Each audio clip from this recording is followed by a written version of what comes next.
ایک اور اہم بات جس کو آج آپ کے سامنے رکھنا مطلوب و مقصود ہے وہ مرزا جہلمی صاحب کے حوالے سے۔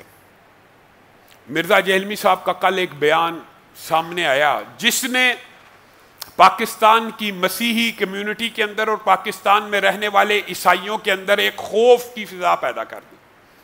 یہ بدبخت جھوٹ اور بہتان علماء پہ باندھتے باندھتے مسلمانوں پہ باندھنے لگا، اور اب اس حد تک گر چکا کہ عیسائیوں اور مسیحیوں پہ بھی بہتان باندھ رہا۔ کیا بہتان باندھا؟ مجھے تو وہ الفاظ سمجھ نہیں آتی۔ اللہ تعالیٰ نے اللہ تعالیٰ اس کو ہدایت دے یا اس کے شر سے امت کو محفوظ کر دے۔ یہ کیسی زبان ہے جس سے کوئی محفوظ نہیں ہے؟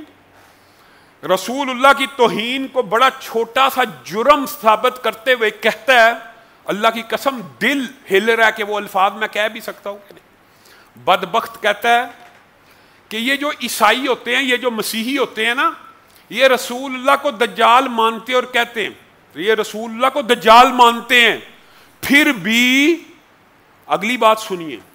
یہ بات ہوتی تو ہم بندہ کہتا چلو یار فلاں ایک عیسائی نے کہا تھا، فلاں نے بندہ یہ بات، پھر آگے کہتا ہے پھر بھی یہ دجال ماننے کے باوجود بھی اللہ تعالیٰ نے ان کی بچیوں سے شادی کی اجازت دیا۔ مولوی کہاں جائیں گے کہ جو دجال مانتے ہیں اس سے بھی شادی کی اجازت ہے؟ انا للہ و انا الیہ راجعون۔ دیکھیں، اگر ایک شخص کرسچن ہے تو وہ میرے نبی کو دجال سمجھ رہا ہے، لیکن مجھے قرآن اجازت دے رہا ہے کہ میں اس کی عورت کے ساتھ شادی کر سکتا ہوں اگر وہ کسی کرسچن کی بیٹی ہے۔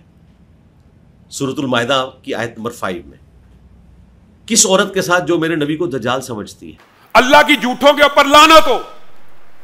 پاکستان کا کوئی ایک مسیحی، کوئی ایک عیسائی ایسا نہیں ہے جو رسول اللہ کو دجال مانتا ہو یا دجال کہتا ہو۔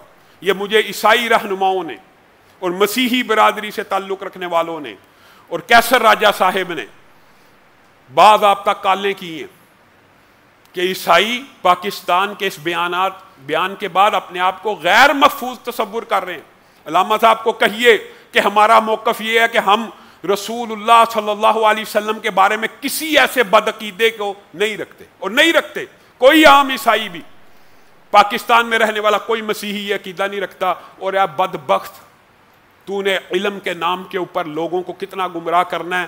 کیا دجال کہنے یا ماننے والی عورت سے نکاح ہو سکتا ہے؟ اللہ کی تجھ پہ لعنت ہو، یہ تو نے سب سے بڑا جھوٹ شریعت محمدیہ کے اوپر گڑا ہے۔ ام ولد نبینا صاحبی کی بیوی ہیں، تو عیسائی کی بات کرتا ہے؟ اگر کوئی مسلمان عورت بھی رسول اللہ کے بارے میں یہ عقیدہ رکھے اس کا نکاح باطل اور فاسد ہے اور وہ واجب القتل ہے۔ لیکن قتل کس نے کرنا ہے؟ پھر وہی بات ریاست نے کرنا ہے، یہ ریاست کی ذمہ داری ہے۔ اس بدبخت کو یہی پتہ نہیں کہ رسول اللہ کو دجال کہنے یا ماننے والے کی سزا اسلام میں موت ہے۔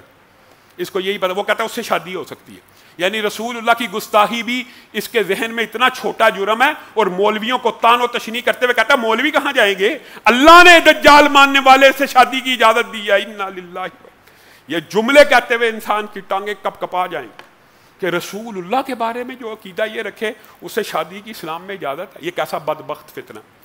ایک تو عیسائیوں کی طرف سے، ایک عیسائیوں کو میں یقین بھی دلاتا ہوں، یہ بھی بات رکھیں، ہم 78 برس سے پاکستان کے اندر عیسائیوں کے ساتھ، ہر ایک بستی، ہر ایک امیر سوسائٹی اور امیر علاقے کے ساتھ ایک بستی عیسائیوں کی ہوتی ہے کہ نہیں؟ ہم ان کی شادی بیاہوں میں شرکت کرتے ہیں کہ نہیں؟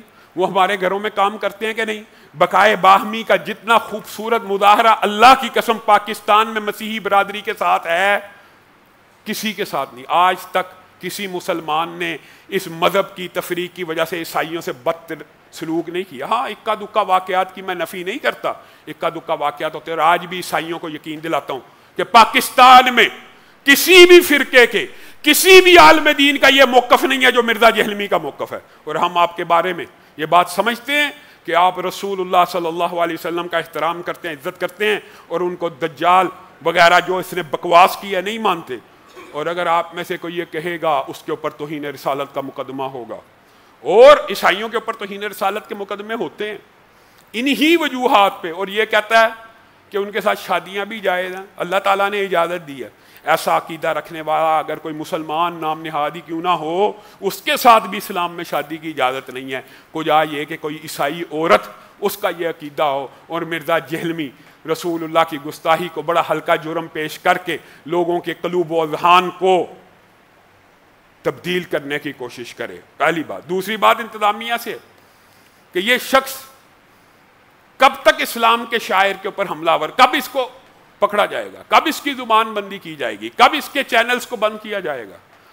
پھر لوگ کہتے ہیں جی ان کو مسئلہ، ہمیں کوئی مسئلہ نہیں، اس کی بکواسیات دن بدن بڑھتی جا رہی ہیں۔ رسول اللہ کے بارے میں پہلے بدبخت نے کہہ دیا کہ یہودی کہتے تھے، نعوذ باللہ یہ کل کے چھوکرے، کسی یہودی نے نہیں کہا، اور بہت کچھ کہا ہے۔ پھر کہا قرآن پاک کو بغیر ترجمہ پڑھنا ایسے جیسے فرینچ میں گالیاں، ایسے لوگوں کے بارے میں حسن تے شے ہی کوئی نہیں، فلاں تے شے ہی کوئی نہیں، فلاں تے، یہ کس قسم کے جملے بولتا ہے؟ ادارے اور انتظامیہ کب حرکت میں آئیں گے؟ کیا کسی عیسائی کا، کیا کسی مسیحی کا قتل ہو جائے گا اس کے بعد ادارے حرکت میں آئیں گے؟ پہلی بات، اس منبر اور محراب سے عیسائی کمیونٹی کو اور مسیحی برادری کو میں یقین دلاتا ہوں کہ کسی عالم دین کا آپ کے بارے میں یہ نقطہ نظر نہیں ہے، اور آپ کے خلاف کسی بھی قسم کی کوئی اگر سازش ہوئی، آپ سے پہلے ہم آپ کا دفاع کریں گے۔ اسلام بقائے باہمی کا مذہب ہے، اقلیتوں کے حقوق موجود ہیں، لیکن وہی بات جو پہلے خطبے میں کہی ہے کہ اقلیتوں کے حقوق اگر قادیانی لینا چاہتے ہیں تو اپنے آپ کو غیر مسلم تسلیم کریں۔